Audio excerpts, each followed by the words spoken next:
Bonjour et j'espère que vous allez bien. Alors, dans cette vidéo, on va voir comment utiliser le nœud num attribute. Mais le but de cette vidéo n'est pas de voir comment utiliser ce nœud, mais plutôt de voir cette nouvelle fonctionnalité qu'on a ajoutée au niveau de ce nœud. Mais puisque rarement les gens utilisent ce nœud parce que c'est inhabituel, que les gens ne l'utilisent pas vraiment, du coup, on va aussi en profiter de voir son fonctionnement puisque je n'avais jamais fait une vidéo pour expliquer comment l'utiliser. Donc, c'est aussi un moyen de l'utiliser. Donc, pour cela, vous allez venir ici et on va cliquer sur New ici. Alors, une fois qu'on a fait, vous allez venir dans Attribute et vous avez, donc d'abord pas Attribute, c'est sur Input, vous avez ce nœud qu'on appelle ici Num Attribute.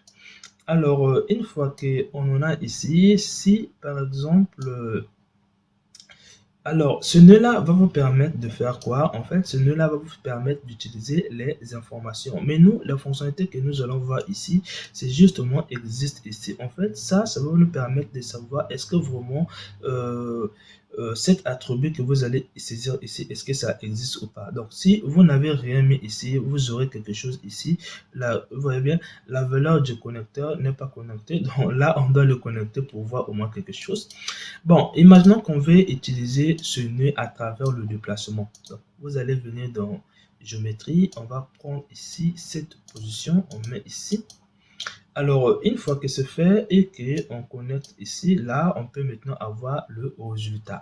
Donc, si vous pointez ici, vous voyez bien que booléen faux parce que quoi? Ce n'est pas, il n'y a rien ici. Donc, si par exemple, je crée n'importe quel nom, je mets par exemple Blender et quand je vais venir ici, donc, ça m'affiche des erreurs parce que là, on n'a déjà rien, donc ça va pas marcher, mais on va au moins le pointer pour voir. Vous voyez bien que on a un champ, donc on a un attribut qu'on a mis à l'intérieur qui est Blender, mais en temps normal, cet attribut n'existe pas. Donc, bizarre. Donc là, vous voyez bien qu'on a quelque chose qui est saisi. Là, donc je ne sais pas si Blender a créé ça par forcing. Alors, une fois que vous avez remarqué qu'on doit savoir que si vraiment il y a quelque chose qui est là ou pas à travers ce nœud. Maintenant, ne vous inquiétez pas si vous avez des difficultés à utiliser ce nœud. De toutes les façons, c'est rarement que vous allez en avoir besoin. Peut-être dans un certain cas pour savoir si on a quelque chose. De toutes les façons, quand vous utilisez, quand ça existe, il y a quelque chose qui va apparaître ici. Bref, on va le supprimer. Alors, comment on utilise ce nœud? En fait, ce nœud permet d'utiliser les informations. Imaginons que vous voyez la position ici, mais comment faire pour utiliser les valeurs qui sont ici? Alors, vous allez simplement écrire le nom qui est en haut ici. Et là, quand vous mettez par exemple ici, on voit déjà que là, on a la position. Donc, vous pouvez cliquer. Et là, vous allez remarquer que notre objet a bien pris la position de ce qui est là. Donc, pour mieux le voir encore, vous allez faire une chose. Vous allez faire CTRL-SHIFT, vous allez toucher sur Attribut et vous maintenez toujours, vous touchez encore sur Géométrie. Et là, vous remarquez que les mêmes valeurs que nous avions ici, ce sont les mêmes valeurs qui sont ici. Donc, c'est parce que quoi? Ce qui sort ici, en fait, c'est les valeurs qui sont ici. Donc, j'espère que vous me comprenez. Si, par exemple, je viens ici, vous allez avoir Shade Smooth. Ici, vous pouvez prendre, vous pouvez écrire simplement Shade Smooth ici et vous allez avoir les valeurs qui sont ici, tout comme les valeurs qui sont ici. Donc, j'espère que vous me comprenez. Alors, je vais le supprimer et vous allez peut-être me poser la question, est-ce qu'on doit toujours, est-ce que ce nœud est utilisé toujours dans un seul but d'utiliser ce qui est ici? Non, non, non, on n'utilise pas dans le seul but d'utiliser ce qui est ici. Si par exemple, vous venez dans votre objet et que vous venez dans le vertex group ici, dans les informations ici, et que vous venez dans attribut, si vous créez un attribut ici, donc vous voyez bien que j'ai créé, mais moi je vais le renommer, je vais l'appeler ça Blender, et je vais copier ce nom là. Donc, vous voyez bien que au niveau des sommets et la valeur que ça peut contenir, ce n'est qu'une valeur à virgule.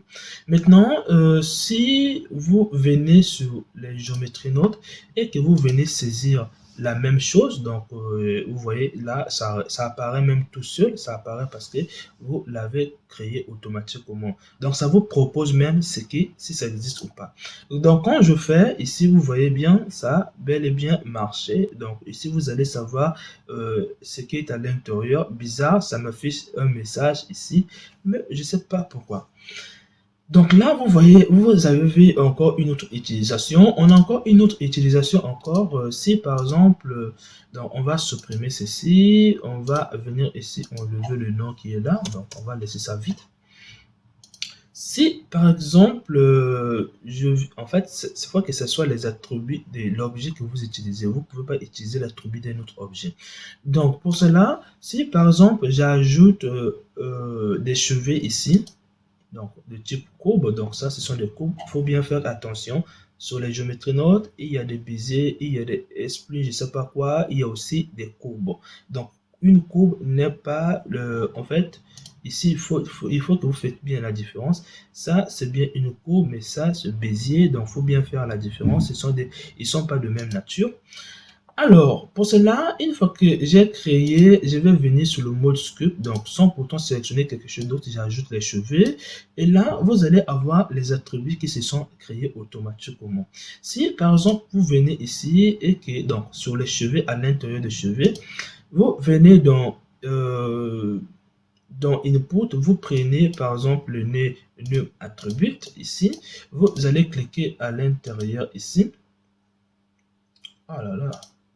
Quand vous cliquez à l'intérieur, vous retrouvez les mêmes informations que vous avez ici.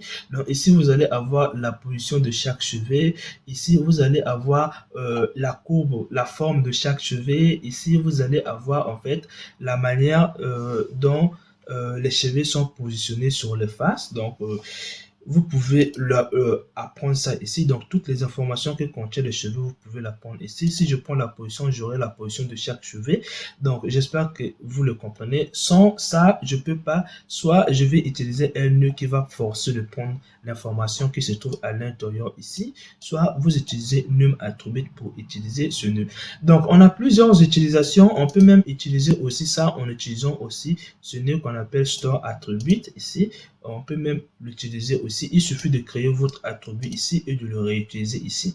Donc, si vous voulez comprendre justement le fonctionnement de ce nœud, vous avez le lien en description si vous voulez le comprendre. Donc là, je ne vais pas l'expliquer, ça fera encore l'objet d'une autre vidéo. Donc, je ne vais pas vraiment l'expliquer pour ne pas perdre vraiment, pour ne pas prendre du temps. Donc, j'espère que vous avez compris l'utilisation. Peut-être je ne l'ai pas appliqué, mais il y a encore une chose, vous allez se retrouver. Là, je vous ai montré plein d'informations, mais en aucun cas, on a eu à utiliser ça. Donc, pour cela, on va venir ici. On va prendre par exemple la position. Donc, comme je vous ai dit, non, je préfère qu'on puisse créer une courbe. Donc, on va l'utiliser au niveau des cheveux. Donc, on va créer les cheveux. Ensuite, ce que nous allons maintenant faire ici, c'est d'utiliser le nœud name attribute. Donc, je vais venir ici prendre name attribute. Et ici, vous allez prendre ici, ça c'est le nom, ça c'est juste le nom. On va prendre la position et on va dire à Blender de supprimer les cheveux qui sont inférieurs à une certaine hauteur. Donc, puisque la position contient 3 valeurs souvent, donc c'est un vecteur. Donc, vous allez venir dans vecteur et vous séparez ces 3 valeurs, c'est par ici.